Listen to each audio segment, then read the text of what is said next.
Cette émission est une production de la télévision régionale des Moulins.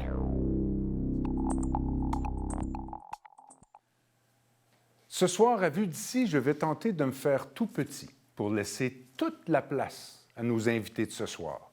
Vous savez, demain, c'est la Journée internationale des droits des femmes et pour l'occasion, nous recevons la réalisatrice Julie Corbeil et la fondatrice de Puy au Mali, Nicole Meunier. Restez avec nous, car ça commence maintenant.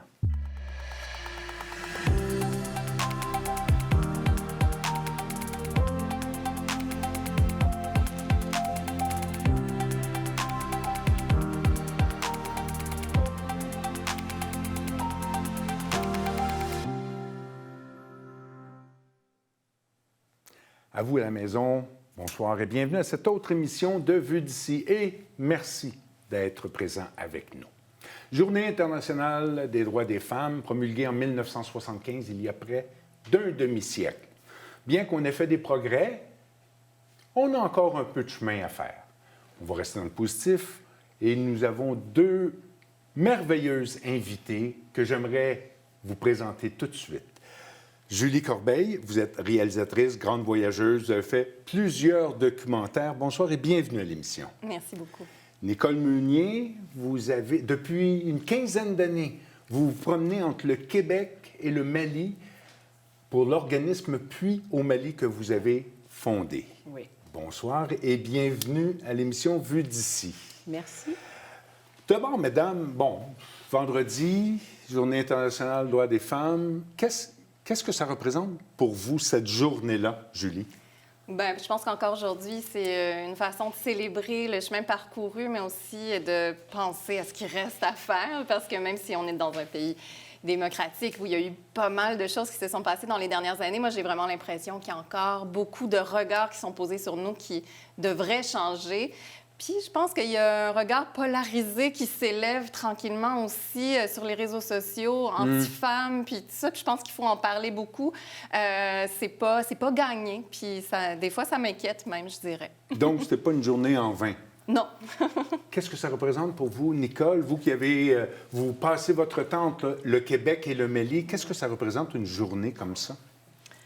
C'est une journée importante parce que, comme Julie disait, c'est vrai qu'ici, la femme, il y a beaucoup de choses qui ont été faites, mais moi, j'ai un regard depuis extérieur. 15 ans extérieur et il n'y a pas que... C'est sur la planète, il y a tellement d'endroits où est-ce que la femme, elle est la colonne vertébrale du pays, mais qu'elle est vraiment pas reconnue. Il n'y a même pas le droit nécessairement de s'exprimer.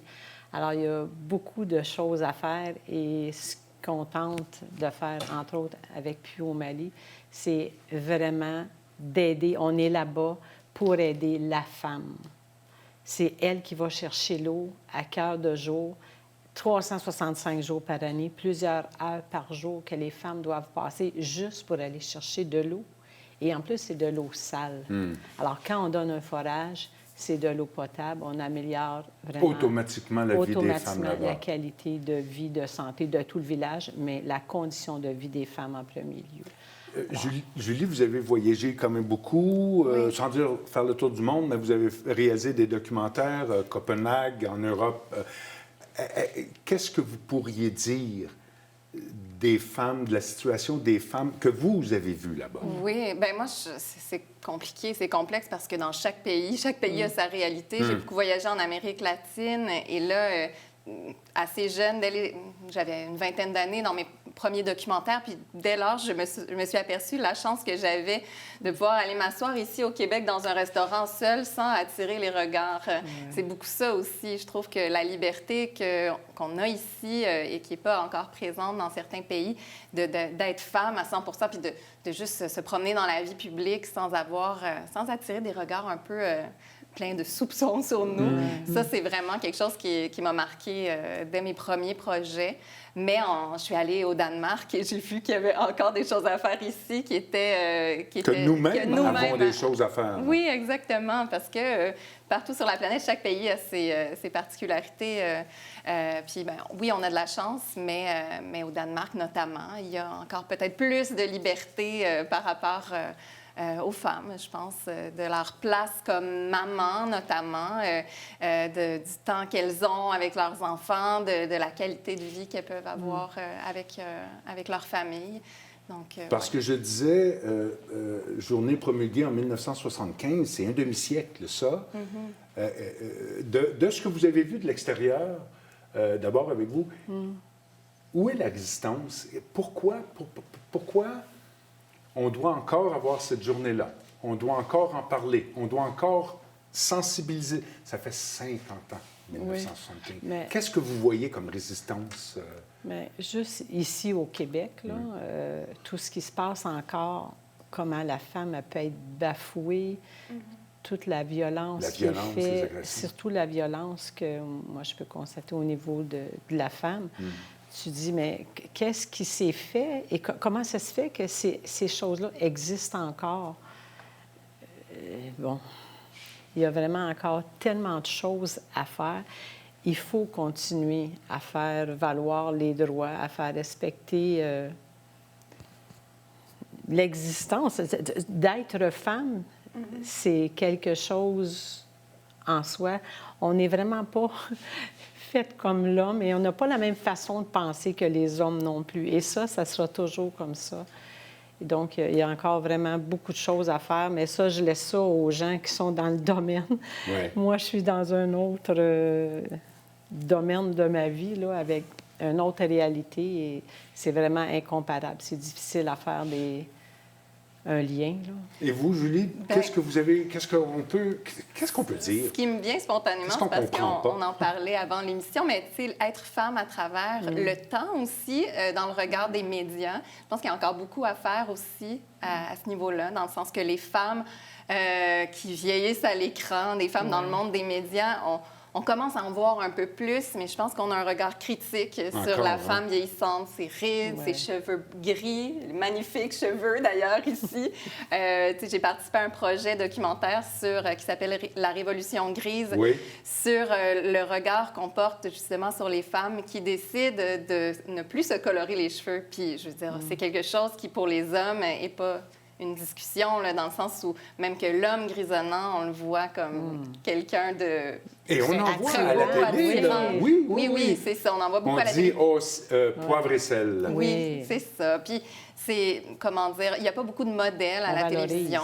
On valorise. On valorise. Puis, il y a des exemples de femmes qui ont été tassées du monde des médias parce que, justement, elles avaient pris la décision de se laisser les cheveux au naturel. C'est quand même étonnant aujourd'hui. Puis c'est pas dit comme ça, mais on le sait finalement que la femme qui vieillit, on a encore un peu de difficulté, alors que l'homme, c'est ça. On le voit depuis longtemps. En lisant le merveilleux travail de recherche de Maude, en passant, il y a un exemple qui fait qu'on est un peu... comment dire, un peu coupable de ça. Et je pense que ça vous concerne, vous et votre conjoint. Il a pris un congé pour vous suivre et on l'a adulé. Ben oui. Ben non, on l'a félicité. Je suis sûre qu'il le faisait avec grand cœur. Exactement. Mais vous, mais parce que c'est ça, il m'a suivi dans un projet professionnel alors que j'étais à ce moment-là, j'étais en congé de maternité et lui a pris le reste du congé parental, qu'on appelle. Ouais. Donc, et pour moi, aller travailler en Europe pour faire des conférences, présenter mes films.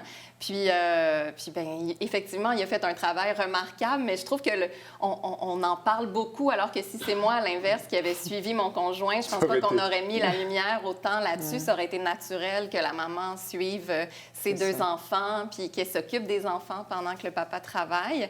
Mais bon... Parce qu'on a encore quelque chose à l'intérieur profond, j'ai l'impression qu'il va falloir qu'on le sorte définitivement, mais c'est les gens autour, je présume, qui... Il faut déstigmatiser certaines choses, des regards qu'on porte encore aujourd'hui sur la charge mentale. Puis moi, j'ai la chance, je dis souvent, je n'ai pas trop la charge mentale dans mon couple parce que mon chum, justement, on a vraiment une égalité à ce niveau-là, mais ça aussi, c'est un sujet qu'on parle encore aujourd'hui de toute la charge de travail que la femme a à la maison, puis qui est naturellement donnée à la femme encore aujourd'hui, là. Dans notre tête, oui. C'est ça. Vous, donc, Nicole, le Mali, construire... Forer. Fonder une Forer des puits. Forer des puits. J'ai dit construire, oui. pas Forer grave. des puits. Une femme arrive là-bas, une femme blanche, Oui. avec de l'argent. Moi, on fore là, on fore là. Ça a dû être un peu plus complexe que ça, là. C'était un peu plus complexe que ça parce que moi, je travaillais en loisir ici pour Terrebonne. À Terrebonne, oui. D'ailleurs, pendant 35 ans. Et bon, je ne savais pas forer des puits, là. Mais j'avais, à l'âge de 6 ans, j'ai Le décidé désir. que je voulais être une missionnaire. Je voulais aller aider en Afrique. J'avais cette obligation-là, là. Et bon, en fin de compte, quand les enfants ont quitté la maison, je suis allée au Mali et puis j'ai trouvé ma mission. C'était d'aller faire des forages parce que je ne bois que de l'eau. Alors, il manquait tellement d'eau.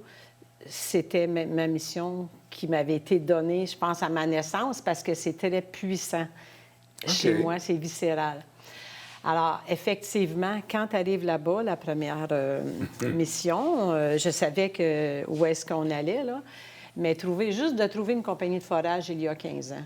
C'était pas sur Internet, trouver une compagnie de forage au Mali, c'était l'enfer, si je peux Complexe, dire. là. Complexe, c'est ça. Et puis, bon, on a eu toutes sortes de problèmes. L'argent, on devait avoir accès à notre argent qui était dans le compte, mais avec les guichets automatiques. Il y a rien qui marchait. Vraiment, la première mission, ça a été vraiment embûche par-dessus embûche.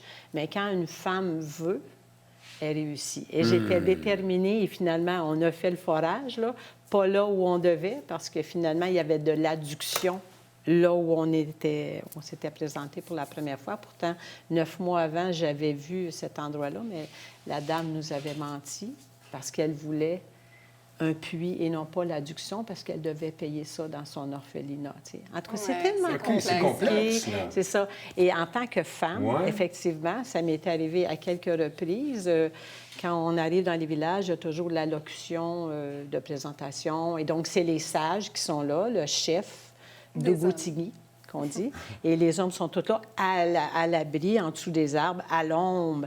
Et les femmes sont au soleil, avec les bébés dans le dos et les autres qui marchent à côté comme ça. Et lorsque la présentation elle est faite, la première salutation aux sages, je me retourne toujours vers les femmes et je ne m'adresse qu'aux femmes et je dis devant les hommes avec politesse, gentillesse, très respectueusement, « Mesdames, si on est ici aujourd'hui dans votre village, c'est pour vous.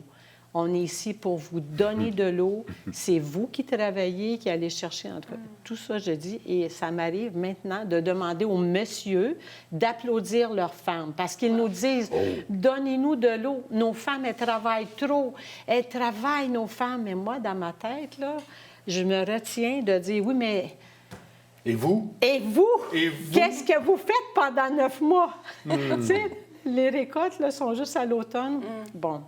Alors là, mais j'imagine, est-ce qu'on peut dire, après 15 ans, on est habitué à vous, vous entrez où vous voulez, non, les portes sont toutes ouvertes? Bien, pas encore. Non, parce que je change de ville et de village.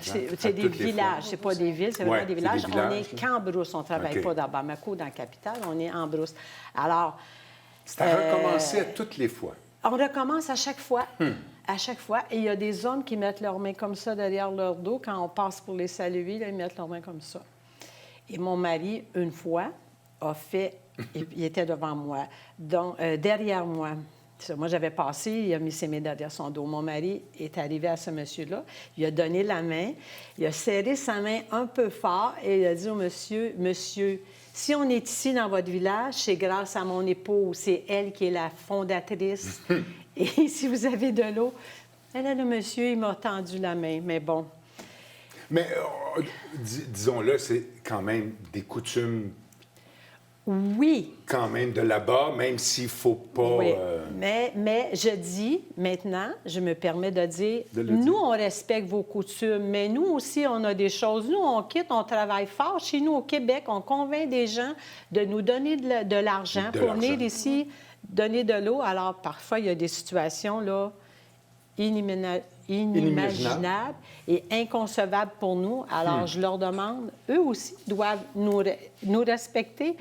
Là, on est à leur égal, mais là-bas, ils ont des choses à apprendre et nous, on apprend. Ouais. J'ai pas fini d'apprendre, mais eux non plus. Si vous le permettez, on prend quelques secondes de pause, on revient et on poursuit la belle discussion. D'accord. On vous revient.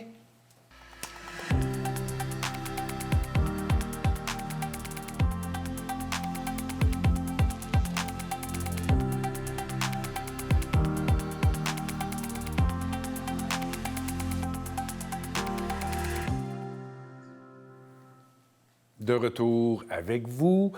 On a parlé peut-être de certaines résistances pour le travail, pour le forage et une femme blanche.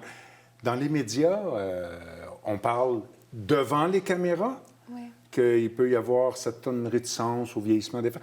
Mais derrière les caméras, devant les caméras, mais derrière les caméras, qu'en est-il? Est-ce qu'il y a encore des portes à défoncer ou à débarrer? Il y en a encore à défoncer, mais je dirais que ça a beaucoup changé dans les dernières années. Les institutions se sont impliquées avec... il y a des organisations comme Réalisatrices équitables qui ont travaillé fort pour que la parole des femmes, surtout dans le monde de la fiction, soit représentée le plus possible, soit financée, en fait, davantage. Dans le monde du documentaire, il y a quand même depuis plusieurs années beaucoup de femmes qui sont présentes derrière la caméra. Mais quand même, Est-ce qu'il y a donc moins de femmes en fiction? Est-ce que c'est qu'elles n'y vont pas ou que les portes sont fermées? C'est complexe parce que c'est souvent... les films de fiction, c'est souvent des plus gros budgets qu'en documentaire. Donc, justement, je pense que pendant plusieurs années, on hésitait à donner des projets d'envergure à des femmes. C'est vrai qu'elles y allaient peut-être moins, peut-être parce que, justement, c'est souvent ce qui arrive aussi, c'est qu'on a l'impression que c'est pas notre place parce qu'il y a déjà beaucoup d'hommes qui sont présents. Ça semble être un boys club. Puis je pense qu'il y avait peut-être des réticences, mais il y avait quand même beaucoup de projets qui étaient déposés par des femmes, puis qui étaient pas financés parce que les histoires de femmes, ça a l'air très... on s'entend, là, c'est plus vaste que juste parler de maternité, mais les histoires qui représentaient des femmes étaient moins... attiraient peut-être moins le regard des institutions. Puis là, de plus en plus, on a forcé un peu les choses quand même, mais... Drôle de question à ce moment-là. Est-ce que dans les institutions, il y a un peu plus de femmes? Là, il y a plus de femmes qu'avant. Si ils prennent les décisions, ces institutions-là, et que ce n'est que des hommes, c'est pas mieux, là. Oui. Est-ce que c'est un peu plus... Les jurys, je pense que sont paritaires parce que finalement, les institutions font appel à des jurys, puis tout ça, mais je pense qu'il y a aussi le fait c'est ça, ouvrir les jurys à plus de présence féminine. C'est plus mixte. Oui, c'est ça. Il y a une mixité de plus en plus. Mais je pense qu'en documentaire, là, il y a un gros bout de chemin qui a été fait. Mais moi, je le remarque parce que je filme aussi, je prends la caméra. Je sens qu'il y a encore un petit peu... tu sais, tout ce qui est technique, quand c'est une fille, on a tendance à nous expliquer les choses. Puis même dans les magasins, quand je vais m'acheter des objectifs, des lentilles... Venez, ma petite madame, je vous explique ça. C'est de mieux en mieux, mais tu sais, j'en ai eu des commentaires. Puis je trouve qu'on est chanceux parce que quand je traverse de l'autre côté de faire des conférences en Europe, souvent... j'entends des hommes d'un certain âge me parler comme si j'avais jamais fait de caméra de ma vie avant de voir les films que je réalise, mais juste de me parler de comment la projection va être réalisée le soir venu, on m'explique les choses beaucoup plus qu'on le ferait avec un homme, j'ai l'impression. Mais c'est ça. C'est un ressenti, je trouve, souvent de façon générale, qui fait qu'il y a encore du chemin à faire, oui. Oui, il y a encore du chemin à faire. Vous avez dit tantôt, Nicole, quand mon mari est arrivé au roi... le chef de Le village. chef, le chef, mon Dieu, je lui donne un titre que je devrais... Ils sont comme des rois. Il a dit, si on est ici, c'est à cause de ma femme. Ouais. Donc, depuis 15 ans, il vous laisse complètement la place. Comment ça s'est fait, tout ça? Parce que c'est votre idée. Je sais que vous avez dû le convaincre et l'embarquer là-dedans. Je ne l'ai pas convaincu. C'est un homme qui est quand même tourné vers... Lui, il dit que dans une autre vie, il a déjà été une femme, tellement que le droit de la femme, la femme a sa place et qu'il devrait avoir plus de femmes au pouvoir. Bon. Alors, je suis chanceuse. C'est devenu mon conjoint. Mais oui, il me laisse la place parce que moi, je suis le cœur depuis au Mali. Comme je disais tantôt, c'est viscéral. Si j'avais pas cette flamme-là, et je sens que j'ai comme un lien avec la toute-puissance, là, peu importe comment on peut l'interpréter, mais on a réalisé tellement de choses et avoir de l'argent pour faire les forages. Écoutez, là, tu sais, un forage, ça coûte 15 000 à 16 000 là, avec, clé en main, si on peut dire. Et on en a fait 145. On est bénévole, là. À chaque année, on prenait nos vacances. Le 27 décembre, on partait 6 semaines. Pour ça? Pour faire ça. Et lui me soutenait, m'épaulait. C'est notre bébé qu'on a eu à deux, cet enfant-là. Puis au Mali, il couche toujours avec nous. Oui, c'est mon Mais cet sport. appui-là, il est certainement important dans ce que vous avez réalisé? Ben oui. Sans lui, j'aurais pas pu continuer parce que on travaillait tous les deux. On faisait chacun plus de 30 heures par semaine pour Puis au Mali, chacun, là. Et tu dis, c'est bénévole. On a des enfants, on a des parents et on est très présents. Il y a des responsabilités ailleurs. Il y a des responsabilités, c'est ça. C'était vraiment un travail de moine, mais par amour pour moi, c'est ce qu'il me dit. Par amour pour moi, il m'a appuyé, il m'appuie toujours là-dedans. Et je pense que si on a réussi aujourd'hui à amener ça là où est-ce que c'est, tu sais, à Brevis, là, près de 400 000 personnes. C'est plus gros que la ville de Terrebonne, là, 400 000 personnes quotidiennement. C'est 4 Terrebonne, quasiment 4 Terrebonne. C'est gros, là. C'est incroyable. Même nous, on ne réalise pas toujours tout ce qu'on peut avoir fait, là. Donner de l'eau, c'est donner la vie. Que, oui, je suis chanceuse de l'avoir. Puis... J'ai l'impression que je vais faire des jalouses ce soir parce que votre amour vous suit, vous appuie. Votre amour vous suit, vous appuie. C'est ça. Ça devrait être comme ça. C'est une partie importante, mais c'est ça qu'on... C'est une partie donc importante. C'est un travail d'équipe égalitaire. C'est l'égalité. C'est ce qu'on devrait... C'est ça. Oui, qu'on devrait prôner vraiment, absolument. Dans le quotidien, oui, dans les projets, mais aussi dans le quotidien, là, je pense. Justement, il y a un projet que vous avez avec la Ville de Terrebonne qui concerne quand même je ne veux pas dire le droit des femmes, des mères, ça le concerne, 100%. Mais l'acceptation et l'ouverture. Expliquez-nous. Oui, c'est tout récent. En fait, c'est tout récent que j'ai eu une part de financement de la Ville de Terrebonne parce que je me suis tournée vers Nourrissource, qui est un organisme qui, justement, tente de normaliser l'allaitement ou, en tout cas, d'aider aussi les femmes dans leur processus d'allaitement. Puis moi, ça m'intéressait depuis très longtemps d'en parler parce que je l'ai vécu. Étant maman de 2 enfants, j'ai allaité, mais j'allaite encore et j'ai allaité longtemps. Puis je trouvais que le regard qu'on posait sur moi, oui, les premières semaines, ça va, c'est correct que tu allaites, mais quand ça fait plus que 6 mois, ça commence à être bizarre. Je dis pas que c'est tout le monde, là, mais c'est... Vous l'avez quand même senti? Je l'ai senti, je l'ai vécu. Puis je voyais d'autres femmes qui vivaient cette même réalité-là. Puis à travers mes recherches, à un moment donné, il y a aussi eu un moment où au Centre Eaton, il y a eu une femme qui s'est fait interpeller parce qu'elle allaitait en public. Donc, j'ai commencé à filmer un peu, puis aussi à vouloir faire un balado avec ça. Donc, à la fois un projet audio, mais aussi un projet vidéo sur l'allaitement, mais aussi l'allaitement autrement. Donc, des femmes, par exemple, qui font du co-allaitement, qui allaitent, qui est mère porteuse notamment, qui allaitent le bébé qu'elles ont porté pour 2 papas. 2 mamans qui allaitent les 2, donc qui font un processus de lactation induite qu'on appelle, donc qui décident d'allaiter même si elles n'ont pas porté l'enfant, donc qui allaitent à 2. Donc c'est toutes c'est assez fascinant en fait. Oui, c'est très... je trouve que c'est la féminité à son maximum. À son sens, là, j'ai l'impression. Et qu'est-ce qui va se passer, là? Donc, vous êtes en début de projet. Oui, je suis en début de projet, mais ça fait longtemps que ça se mijote. Donc, j'avais commencé la recherche, mais là, les tournages, les enregistrements ont débuté. La semaine prochaine, j'ai quelques enregistrements, justement, avec des femmes, une mère de triplés qui allait les 3 bébés.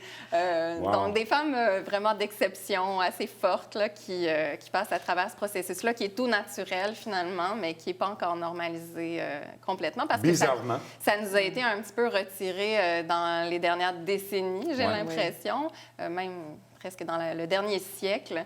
Puis, 70 et plus. et même avant, tu sais, il y avait quand même, ça fait quelques années que les produits de lait maternisé, la formule et tout ça est arrivé sur le marché, puis a un peu détourné les mœurs de l'allaitement. Puis, tu sais, en même temps, il y en a qui font le choix de ne pas allaiter, puis ça, c'est pas grave.